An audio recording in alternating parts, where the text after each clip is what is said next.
अनोखा पुरस्कार का आज हम पार्ट 3 पढ़ेंगे। हमने इसके पहले पढ़ा था कि राजा एक रात के लिए वन रक्षक को 1 रुपये निकालकर इनाम में देता है और कहते हैं कि अगर तुम्हें इससे भी ना संतुष्टि ना हो तो सुबह होने दो, फिर तुम जो मांगोगे मैं तुम्हें दे दूंगा, तुम्हारी इच्छा पूरी कर दूंगा और तुम खुश हो जाओगे। इस पर वन रक्षक क्या जवाब देता है, देखिए। ज़ोर से हंसता है, हंसकर ओहो, अब मैंने माना कि तुम दरबारी हो। आज के लिए छोटी सी रिश्वत और कल के लिए एक बड़ा सा वादा, एक ही सांस में दोनों।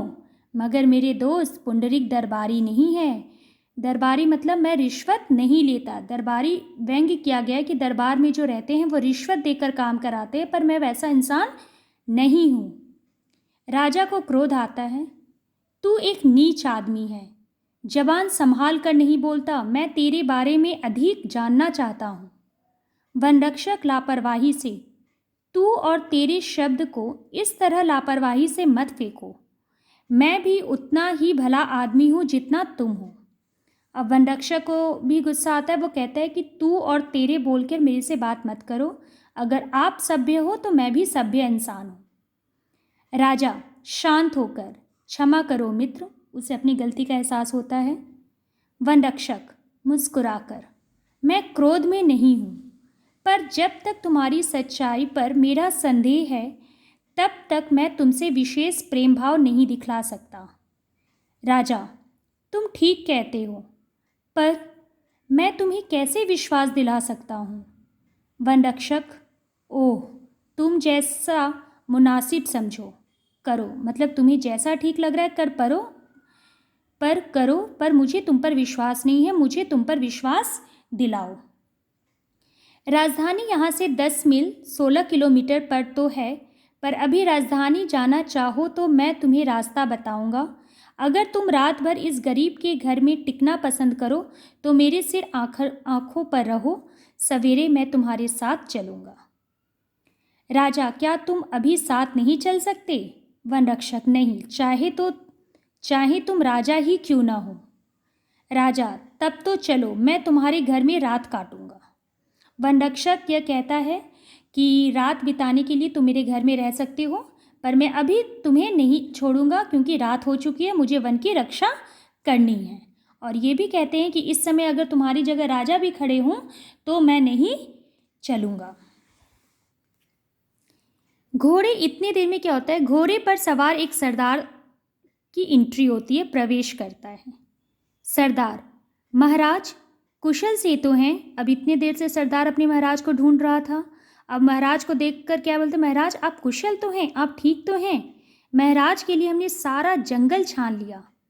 वनरक्षक चकित होकर आंखें फाड़कर, मतलब आश्चर्यचकित हो जा रहा है कि ये तो राजा है।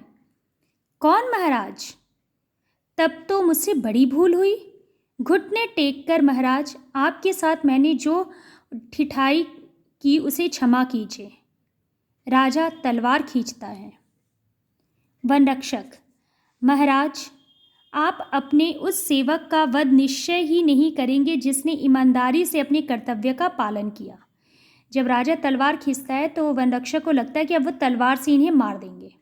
तो वनरक्षक कहता है कि मैं तो आपका ईमानदार वफादार इंसान हूँ, मैंने अपने कर्तव्य का पालन किया। राजा, नहीं मेरे सच्चे और बहादुर मित्र, मैं तुम्हें क्षमा नहीं कर सकता।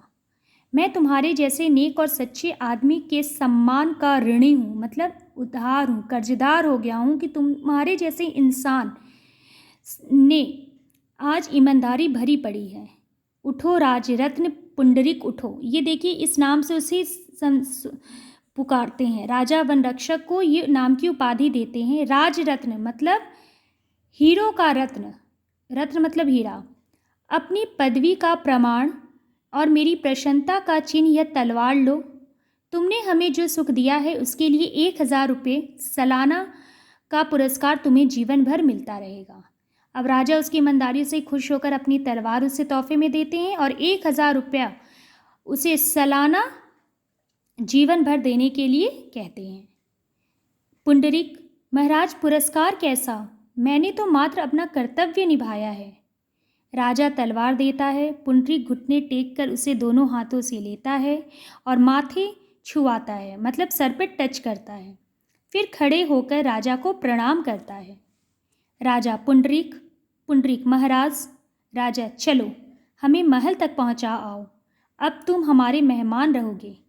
पुंडरीक प्रसन्न होकर सिर झुकाकर, जो हुक्म महाराज।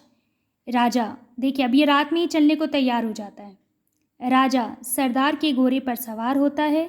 उसके आगे पुंडरीक रास्ता दिखाता चलता है और सरदार राजा के पीछे जाता है। पर्दा गिरता है। यहाँ कहानी खत्म होती है। इस पूरी कहानी में यही बताया गया है कि एक इंसान अपनी निष्ठा, लगन, ईमानदारी से कर्तव्य का पालन करता है तो उसे अंत में उसका फल अच्छा मिलता है।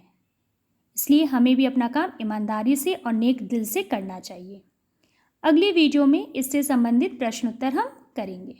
धन्यवाद।